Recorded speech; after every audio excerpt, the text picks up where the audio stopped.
नमस्कार मित्रांनो, श्रीमंत कट्ट्यावरती आपल्या सर्वांचं पुन्हा एकदा स्वागत आहे। मी सुजित साठे आपल्या सर्वांचं स्वागत करतो। आजचा जो विषय तो आहे की देव का दिसत नाही। बऱ्याचदा मला लोकांनी प्रश्न देखील केला। इनफॅक्ट ह्या गोष्टीवर मी आयुष्यामध्ये भरपूर बोललोय। त्यावेळेस मला बऱ्याचशा लोकांनी हा प्रश्न विचारला की देव का दिसत नाही। कसं असतं माहिती का, देव दिसणं ही एक प्रक्रिया आहे। ते ॲज इट इज कुणालाही दिसत नसतो। सपोज एखादं दुधाचं भांडं आहे, जर आपण एखाद्याला म्हटलं की हे तूप आहे, तर कुठला व्यक्ती ॲग्री करेल का? नाही आहे। पण त्या दुधामध्ये तूप दडलेलं असतं।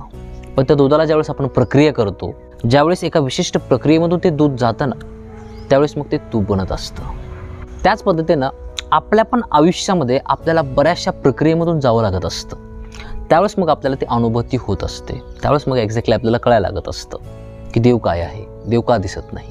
आणि देव म्हणजे काय? देव हा माणसातच आहे। आपण बऱ्याचदा ऐकलेलं देखील असतं की देव हा माणसामध्ये आहे। पण एक्झॅक्टली तो कुठं आहे हे शोधण्यासाठी आपल्याला त्या प्रक्रियेतून जावं लागतं। आपल्याला साधना करावी लागते। आपल्याला संतांच्या संगतीमध्ये जावं लागतं। जे लोक त्या ठिकाणी जाऊन पोहोचले त्यांच्या पाठीमागे जावं लागतं। त्यांना गुरुस्थानी आपल्या मानावं लागतं। त्यांनी काय बोलले, त्यांचं लिखाण काय आहे, त्या गोष्टीला अभ्यासावं लागतं। ती एक प्रक्रिया असते। आणि ज्यावेळेस आपण ह्या मार्गावरून चालायला लागतो, त्यावेळेस मग आपल्याला ती गोष्ट हळूहळू लक्षात येत असते। त्यासाठी संतांचं सानिध्य आपल्या आयुष्यामध्ये खूप महत्त्वाचं असतं। आपल्याला आयुष्यामध्ये एकही अभंग माहीत नाही आणि आपण देवाच्या गोष्टी करत असू ना, तर हे कसं पॉसिबल असू शकते? ज्यावेळेस एखाद्या दुधाला तापवलं जातं ना, त्यावेळेस त्याला खालून एनर्जी लागत असते। तसंच आपल्याला पण त्या गोष्टी कळण्यासाठी कोणाची ना कोणाची आपल्याला सहाय्यता घ्यावी लागत असते आयुष्यामध्ये। आपण डायरेक्टली तिथपर्यंत नाही पोहोचू शकत। आपल्याला कुणाचा ना कुणाचा आधार घ्यावा लागत असतो। त्यासाठीच आपल्या आयुष्यामध्ये गुरु खूप महत्त्वाचे असतात। आणि ती प्रक्रिया होत असताना आपण त्या प्रक्रियेसाठी तयार व्हावं लागत असतो। म्हणजे त्याला भयानक हिट पण खालून मिळत असते।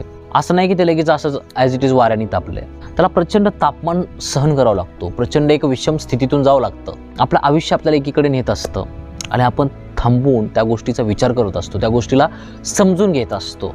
आणि मग आपल्याला ह्या सगळ्या गोष्टी कळत असतात। मला एक तुकोबरायांचा अभंग देखील आहे, काय सांगू संतांचे उपकार मज निरंतर जागविती। म्हणजे हे जे जागवण असतं ना, हे आपल्या आयुष्यामध्ये असलं पाहिजे।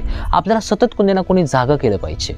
आणि ज्या दिवशी आपल्याला कळतात ना, त्यानंतर मग आपण स्वतःही या गोष्टीसाठी अवेअर राहिलं पाहिजे। ह्या मार्गावरून चाललं पाहिजे। नुसतं कळून काय उपयोग नसतो, आपल्याला ते इम्प्लिमेंट करता आलं पाहिजे। नंतर मग ह्या गोष्टी आपल्या आयुष्यात होत असतात।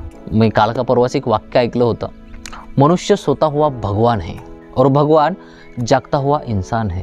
म्हणजे जो व्यक्ती जागृत झालाय, ज्याला ॲक्च्युअलमध्ये ॲज इट इज दिसायला लागले, ज्या व्यक्तीला ह्या सगळ्या गोष्टी कळायला लागलेत ना, त्या व्यक्तीला ह्या सगळ्या गोष्टी दिसत असतात। आणि त्यासाठी आपल्याला मेहनत घ्यावी लागत असते। डायरेक्ट दुधाचं तूप होत नसतं। आपल्याला एका विशिष्ट प्रक्रियेमधून जावं लागत असतं। आणि ज्यावेळेस आपण त्या प्रक्रियेमधून जातो, ज्यावेळेस आपण त्या गोष्टी समजून घ्यायला लागतो ना, मग हळूहळू जो आपल्या मनातला जो प्रश्न असतो ना, तो हळूहळू विरून जायला लागतो। शेवटी आपल्या मनामध्ये तो प्रश्नच राहत नाही की देव असतो का नाही, देव दिसत का नाही। आणि ज्या दिवशी आपल्याला ह्या गोष्टी कळायला लागतात ना, मग आपण ॲक्च्युअलमध्ये आयुष्यामध्ये आनंदी राहायला लागतो। कारण ही जी प्रक्रिया असते ना, ह्या प्रक्रियेमध्ये आपलं अंतःकरण पूर्णपणे शुद्ध झालेलं असतं। आणि त्यामुळं आपल्या आयुष्यामध्ये ॲक्च्युअलमध्ये जो आनंद आहे ना, तो आपल्याला मिळालेला असतो।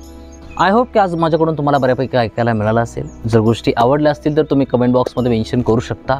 जर चॅनल अजून सबस्क्राईब केलं नसेल तर करू शकता। Thank you so much for watching this video. God bless you. Bye.